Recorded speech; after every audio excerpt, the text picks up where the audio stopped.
আমেরিকায় স্বাধীনতা যুদ্ধ হচ্ছিল, তখন ব্রিটিশরা আমেরিকা শাসন করত। অনেক আমেরিকানই স্বাধীনতার জন্য যুদ্ধ করছিল। 1776 সালে তারা স্বাধীনতা লাভ করে। আর তখনকার উচ্চপদস্থ নেতা Benjamin Franklin, George Washington, British সরকার তাদের বলতো 1 নম্বর সন্ত্রাসী। যে লোক ছিল 1 নম্বর সন্ত্রাসী, জর্জ ওয়াশিংটন, পরবর্তীতে তিনি হলেন ইউএস এর প্রেসিডেন্ট। চিন্তা করেন, সন্ত্রাসী 1 নম্বর, পরে হলেন আমেরিকার প্রেসিডেন্ট। আর তিনি হলেন আমেরিকার প্রথম প্রেসিডেন্ট যাকে সবাই শ্রদ্ধা করেন, এমনকি জর্জ বুশও।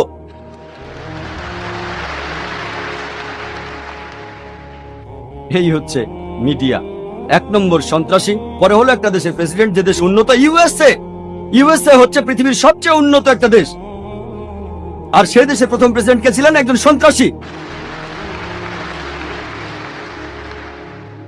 এছাড়া বলতে পারি নেলসন ম্যান্ডেলার কথা। বর্তমান দক্ষিণ আফ্রিকার আগে দক্ষিণ আফ্রিকার ক্ষমতা ছিল শ্বেতাঙ্গ বর্ণবাদী সরকার। নেলসন ম্যান্ডেলাকে এই শ্বেতাঙ্গ বর্ণবাদী সরকার আটকে রেখেছিল 25 বছর রোবেন আইল্যান্ডে, আর তাকে বলা হতো 1 নম্বর সন্ত্রাসী। পরবর্তীতে যখন দক্ষিণ আফ্রিকা বর্ণবাদী সরকারের হাত থেকে মুক্ত হলো, তখন দক্ষিণ আফ্রিকার প্রেসিডেন্ট হলেন ম্যান্ডেলা। এরপরে নেলসন ম্যান্ডেলা শান্তিতে নোবেল পুরস্কার পেলেন। আর তিনি নতুন কোন কাজের জন্য এই শান্তি পুরস্কারটা পাননি। এমন না যে আগে তিনি সন্ত্রাসী ছিলেন, তারপর ভালো হয়ে গেছেন, একটা খারাপ লোক ভালো হয়ে গেল, এরকম না। সেই একই কাজ যেটার জন্য তাকে সন্ত্রাসী বলা হয়েছে, কয়েক বছর পরে সেটার জন্য তিনি শান্তিতে নোবেল পেলেন। এটা খুবই অদ্ভুত। একই কাজ, যে কারণে তিনি 25 বছর জেলখানায় ছিলেন, তাকে সন্ত্রাসী বলা হতো, সেই কাজের জন্যই তিনি শান্তিতে নোবেল পুরস্কার পেয়েছেন। আর ঠিক এইভাবেই মিডিয়া বদলে দেয়, দিনকে রাত বানায়, আলোকে সাদা বানায়, হিরোকে ভিলেন বানায়, আর ভিলেনকে বানায় হিরো। এক কথায়, যার হাতে ক্ষমতা থাকে সে তখন যা বলে সেই কথাটাই সত্যি হয়ে যায়। আমরা জানি যে হিটলার যখন ইউরোপে আক্রমণ করেছিল, অনেক দেশ বাধা দিয়েছে, এমনকি ফ্রান্সও বাধা দিয়েছিল। সেই ফরাসি লোকদের তখন জার্মান সৈন্যরা বলতো সন্ত্রাসী। আর এইভাবেই মিডিয়া খবর তুলে ধরে। দুর্ভাগ্যজনকভাবে মুসলিমরা, দুর্ভাগ্যজনকভাবে আমরা অনেক পেছনে পড়ে আছি। আমাদের জানতে হয় কিভাবে টেবিলটা উল্টে দেয়া যায়। আর বর্তমানে ইসলামের যে শব্দটা নিয়ে সবচেয়ে বেশি ভুল ধারণা আছে, সেই শব্দটা হলো জিহাদ। এ ব্যাপারে শুধু অমুসলিমদের ভুল ধারণা আছে তা নয়, এই জিহাদ শব্দটা নিয়ে এমনকি মুসলিমদের মধ্যেও অনেকে ভুল ধারণা পোষণ করে। অনেক লোকই ভাবে যে কোনো যুদ্ধ যদি মুসলিমরা করে থাকে, যে কোনো কারণে হোক, সেটা ক্ষমতার জন্য হোক, নিজস্ব লাভের জন্য হোক, সেটা টাকার জন্য, সেটাই হচ্ছে জিহাদ। মুসলিমরা যে যুদ্ধে অংশগ্রহণ করে, হোক সেটা ক্ষমতার জন্য, নিজস্ব লাভের জন্য বা টাকার জন্য, সেগুলো জিহাদ নয়।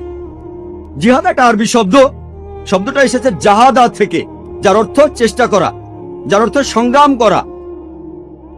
ইসলাম ধর্মের শব্দটার অর্থ নিজের বিভিন্ন অন্যায় আকাঙ্ক্ষার বিরুদ্ধে চেষ্টা আর সংগ্রাম করে যাওয়া। এর অর্থ সমাজের উন্নতির জন্য চেষ্টা আর সংগ্রাম করে যাওয়া। এর অর্থ যুদ্ধক্ষেত্রে আত্মরক্ষার জন্য চেষ্টা আর সংগ্রাম করে যাওয়া। আরেকটা অর্থ অন্যায় অত্যাচারের বিরুদ্ধে চেষ্টা আর সংগ্রাম করা। জিহাদ শব্দের অর্থ চেষ্টা আর সংগ্রাম করা। যদি কোনো ছাত্র পরীক্ষায় পাশ করার জন্য চেষ্টা আর সংগ্রাম করে যায়, তার অর্থ সে জিহাদ করছে। তাহলে জিহাদের অর্থ চেষ্টা আর সংগ্রাম করা।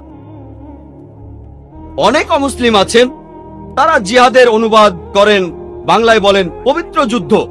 দুর্ভাগ্যজনকভাবে অনেক তথাকথিত মুসলিম বিশেষজ্ঞ এমনকি তারাও বলে থাকেন জিহাদ হলো পবিত্র যুদ্ধ। পবিত্র যুদ্ধের আরবি, যদি আপনি পবিত্র যুদ্ধ শব্দটার আরবি করেন, সেটা হারবুম মুকাদ্দাসা। এই হারবুম মুকাদ্দাসা শব্দটা পবিত্র কোরআনের কোথাও উল্লেখ করা নেই।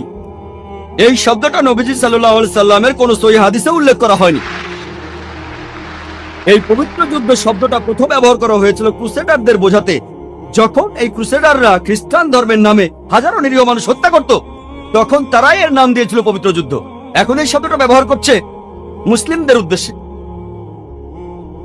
এই হলো মিডিয়া। প্রথমে তারা মৌলবাদী বলে বোঝাতো খ্রিস্টানদের এখন বলে মুসলিমদের পবিত্র যুদ্ধ বোঝানো হতো, খ্রিস্টানদের ক্রুসেডকে এখন বোঝায় মুসলিমদের যে জিহাদ মানে পবিত্র যুদ্ধ। জিহাদ শব্দের অর্থ চেষ্টা আর সংগ্রাম করা। প্রত্যেক মুসলিমেরই দায়ী হওয়া উচিত। আমাদের নবীজি বলেছেন, সহিহ বুখারীতে উল্লেখ করা হয়েছে, बल्लिगु अन्नी वलो आया